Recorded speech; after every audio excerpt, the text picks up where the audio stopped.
நிலா மாதிரி ஒரு பொண்ணு இந்த ஐயனார் வீட்டுக்கு தேடுனா கூட கிடைக்காதுன்னு நினைக்கிறவங்க நம்ம வீடியோவை லைக் பண்ணிட்டு இன்னும் நம்ம சேனலை சப்ஸ்கிரைப் பண்ணாதவங்க சப்ஸ்கிரைப் பண்ணிக்கோங்க. காலையிலேயே எல்லாருமே அறக்க பறக்க எல்லா வேலையும் செஞ்சு முடிச்சுட்டு சேரண்ணா கிளம்பி போயிடுறாங்க. பாண்டியுமே நான் ஒர்க் ஷாப்பில் இன்னைக்கு ஒரு வண்டி நேரமே வருதுன்னு சொன்னாங்களே ஐயோ அப்படின்னு சொல்லிட்டு வேகமாக கிளம்பி போயிடுறாரு. பல்லவனும் போகிறான். அப்போது சோழன், நிலா நான் இன்னைக்கு ஃப்ரீ தான், இன்னைக்கு நம்ம எங்காவது போகலாமா அப்படின்னு சொல்லி நிலாவை பார்த்து கேட்குறாரு. நிலா, எனக்கு கொஞ்சம் வேலை இருக்குது சோழன், இன்னைக்கு வெளியில எல்லாம் எங்கேயும் போக முடியாது, வேணா ஹனிமூன் கூட்டிகிட்டு போகிறீங்களா அப்படின்னு கேட்குறாங்க. ஏன் நிஜமாவா சொல்கிற நிலா அப்படின்னு சொல்லி சோழன் கேட்குறாரு. ஆமாம் அப்படிங்கிறாங்க. சரி போகலாம், நான் பிளான் பண்ணுறேன், நான் அடுத்த வாரத்துமா போகலாமா அப்படிங்க. ஓகே சோழன் அப்படின்னு சொல்லிடுறாங்க. சோழனுக்கு ஒரே குஷியாயிருது. ஓகே நிலா நம்ம போய்க்கலாம் அப்படின்னு சொல்லிட்டு அப்போ டக்குன்னு அவருக்கு ஃபோன் வருது. எடுத்து பார்த்தா சோழனோட ஓனர்கிட்டருந்து வருது. அவர் அட்டன் பண்ணி பேசிட்டு வந்துட்டு நிலாகிட்ட சொல்கிறாரு. நிலா அவசரமாக ஒரு சவாரி இருக்கா நிலா, யாருமே வேறு டிரைவர்ஸ் வந்து ஆக்டிவ்லி இல்லையா, அதனால் நான் போயிட்டு வந்துட்டுமா, ஈவினிங் ஆகுமே, நான் வர்றதுக்கு நைட் ஆகுமே அப்படிங்கிறாங்க. போயிட்டு வாங்க சோழன், இந்த சான்ஸ் எல்லாம் மிஸ் பண்ணக்கூடாது, நம்மளே இன்னும் வந்து பணத்தை சேர்த்து வைக்கணும் அப்படின்னு சொல்லிட்டு எல்லாரும் ஆளுக்கு ஒரு பக்கம் ஓடிட்டுருக்கோம், அதனால் வர்ற வாய்ப்பெல்லாம் தவற விட வேண்டாம், நீங்கள் போயிட்டு வாங்க சோழன் அப்படின்னு சொல்லும். சரி நிலா நான் போயிட்டு வந்துடுறேன் அப்படின்ட்டு கிளம்பிடுறாங்க. சேரன் அண்ணா வந்து போகிற வழியில் கார்த்திகா வீட்டை பார்க்குறாங்க. ஆமாம், நம்ம நேற்று வந்து கார்த்திகா வீட்டிலேருந்து எப்படி எந்த டைம் வந்து சேர்ந்தாங்க, கம்ஃபர்டபுளாக வந்துட்டாங்களா என்னன்னு கேட்கவே இல்லையே, நம்ம போய் கேட்டுட்டு போயிடுவோம் அப்படின்னு சொல்லிட்டு கார்த்திகா வீட்டுக்குள்ளே போகிறாங்க. சேரன் சைக்கிளை வெளியே நிறுத்திட்டு. அப்போது உள்ளே வந்து எல்லாருமே ஒரு மாதிரி இறுக்கமாக உட்காந்துருக்காங்க. சேரன் உள்ளே போனதை பார்த்துட்டு கார்த்தியா ஒரே சிரிப்போட வெளியே வர சிரிக்க ட்ரை பண்ணி கொஞ்சம் செயற்கையாக சிரிக்கிறாங்க. சேரனுக்கு என்னமோ சம்திங் இருக்குன்னு தோணுது. அப்போது சேரன் என்ன கேட்குறாங்க, அத்தை நேற்றெல்லாம் எல்லாம் ஓகேவாங்க அத்தை, அங்கெல்லாம் ஃபங்க்ஷன்லலாம் கம்ஃபர்டபுளாக இருந்ததா, எந்த டைம் வந்தீங்க, வர்றப்போ ஒன்றும் பிரச்சனை இல்லையே, கூட்டமாக இருந்ததா அப்படின்லாம் சொல்லி அக்கறையாக விசாரிக்கிறாரு. இல்லை தம்பி, அதெல்லாம் என்ன பிரச்சனை, எவ்வளவோ பிரச்சனையும் பாட்டோம், இங்கே ஒரு ஃபங்க்ஷனுக்கு போயிட்டு வர்றதுலாம் என்ன கஷ்டம் வந்துட போகுது, அதெல்லாம் ஒன்றும் இல்லைப்பா அப்படின்னு சொல்லி சொல்கிறாங்க. கார்த்திகா இருந்துட்டு, அம்மா போயிட்டு வந்துட்டோம் பிரச்சனை இல்லைன்னு மட்டும் சொல்லேன், என்னத்துக்கு இப்படியெல்லாம் சொல்லிகிட்ருக்குற அப்படிங்கவும், இல்லை மாமா அம்மா கொஞ்சம் உடம்பு சரியில்லை அப்படின்னு சொல்லி கார்த்திகா சொல்கிறாங்க. என்னப்பா இல்லையே, பார்த்த நல்லா தான் இருக்காங்களே, அன்னைக்கு என்னடானா உனக்கு உடம்பு சரியில்லைன்னு சொன்னேன், இன்றைக்கி அத்தைக்கு உடம்பு சரியில்லைன்னு சொல்கிறேன், ஆனால் உடம்பு சரியில்லாதவங்க அவ்வளோ தூரம் ட்ராவல் பண்ணி வர முடியுமா என்ன, உடம்புக்கெல்லாம் நல்லா இருக்கே, வேறு எதுவும் பிரச்சனையா அப்படிங்கிறாங்க. கார்த்திகா இல்லை மாமாம்மா அதெல்லாம் ஒன்றும் இல்லை மாமா அப்படிங்கிறாங்க. கார்த்திகாவோட அம்மா இருந்துட்டு, ஆமாப்பா தம்பி சேரா பிரச்சனை தான் அப்படிங்கிறாங்க.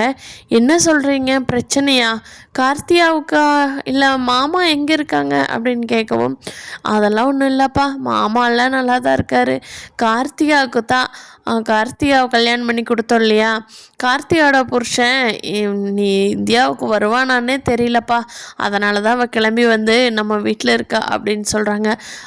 என்ன சொல்கிறீங்க அத்தை, ஏன் அவர் துபாயிலேயே செட்டில் ஆகிட்டாரா என்ன, கார்த்திகாவையும் கூட்டிகிட்டு போய்க்கலாமா எங்கள் அத்தை அப்படிங்கிறா.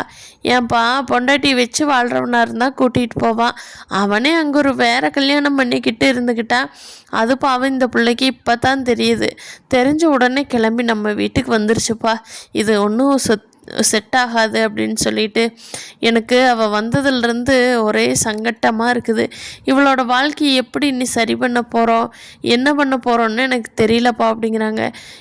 என்ன கார்த்திகா அம்மா அத்தை சொல்கிறாங்க அப்படின்னு சேரண்ணா கேட்குறாங்க.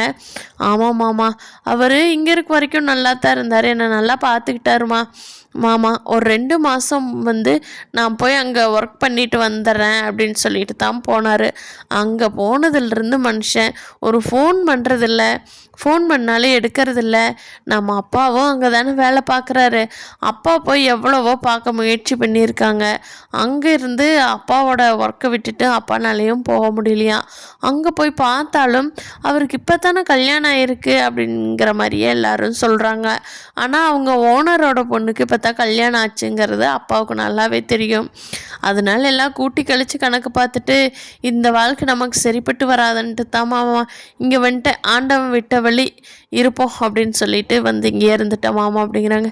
என்ன கார்த்தியோ சொல்கிற, இவ்வளோ மனசு கஷ்டமாக இருக்குது, எங்கிட்டலாம் முன்னாடியே சொல்லியிருக்கலாம்ல, நம்ம ஏதாவது முயற்சி பண்ணி கூட பார்த்துருக்கலாம் அப்படிங்க. இல்லை மாமா, எல்லா முயற்சியும் பண்ணிட்டு தான் வந்துட்டோம் அப்படிங்கிறாங்க. சரிப்பா, எனக்கு ஒரு மாதிரி சங்கடமாக இருக்குது, சரி நான் போயிட்டு அப்புறமாக்குது வரேன்ப்பா அப்படின்ட்டு வெளியே வந்துடுறாங்க சேரன். இங்கே பாண்டியும் கிளம்பி தன்னோட கடைக்கு போயிட்டாங்கல்ல, வண்டி ஒன்று அவசரமாக வந்ததுன்னு. அப்போ வானதி வேக வேகமாக வர்றாங்க. வானதி, ஏன் வானதி இவ்வளோ ஸ்பீடாக வர்ற, என்னாச்சு அப்படிங்கிறாங்க. பாண்டி, இந்த பாண்டி 1,00,000 எங்கப்பா நகை அடமானம் வச்சு பணத்தை கொடுத்துட்டாரு பாண்டி, இனி மாதம் நான் இன்ட்ரெஸ்ட்டு செலுத்திட்டேன்னா சரி, இப்படியே வா பாண்டி, போய் மெடிக்கல் ஷாப்புக்கு காசை கொடுத்துட்டு கடை நாளையிலிருந்து நான் எடுத்துக்கிறேன், இந்த நகையை மட்டும் விட்டுட்டோன்னா போதும் பாண்டி அப்படின்னு வானதி சொல்லவும், ஏன் வானதி அவங்கள போய் எதுக்கு தொந்தரவு பண்ணினேன், நம்மகிட்டே நகை நானே ரெடி பண்ணிக்கலான்னு சொல்லியிருந்தேன்ல அப்படிங்கிறாங்க. இல்லைடா, உனக்கு சிரமமாக இருக்கும், அப்பா தான் நகை நீ திருப்பிக்கோ, உன்னோட நகை தானே அப்படின்னு சொல்லி வச்சு கொடுத்தாங்க. அப்படியும் சரி வானதி, இன்னொரு 1/2 இந்த வண்டி வேலையை முடிச்ச உடனே போயிடலாமா அப்படிங்கிறாங்க. என்ன பாண்டி, நான் தொழிலதிபராக ஆக போகிறதுக்கு ஃபஸ்ட் அடி எடுத்து வைக்க போகிறேன், நீ அந்த வண்டியை எடுத்து பார்க்குற, இந்த நட்டை முறுக்கிற, அந்த ஸ்பேனர் திருவுறன்னு சொல்லிகிட்டு இருக்கிறியே அப்படிங்க. இருடி வந்துடுறேன், இதுக்கு அண்ணனுக்கு வேலை, இந்த வேலை தெரியாதுடி, ஒரு 10 நிமிஷம் இருடி, முடிச்சுட்டு வேகமாக கிளம்பி சட்டையெல்லாம் மாற்றிட்டு வந்து தானே ஆகணும், இருடி வந்துடுறேன் அப்படின்னு சொல்லிட்டு பாண்டி வேகமாக தன்னோட வேலையை முடிச்சுட்டு வானதியோட போகலான்னு ரெடி ஆகிட்டு இருக்காங்க. அப்புறம் வீட்டில் நிலா மட்டும்தான் இருக்காங்க. நடேசனும், ஏம்மா நான் வெளியில் போயிட்டு வர்றேன், பார்த்து பத்திரமா இருமா, கதவெல்லாம் சாத்திக்கோ அப்படின்னு சொல்லிட்டு நடேசன் போயிடுறாரு.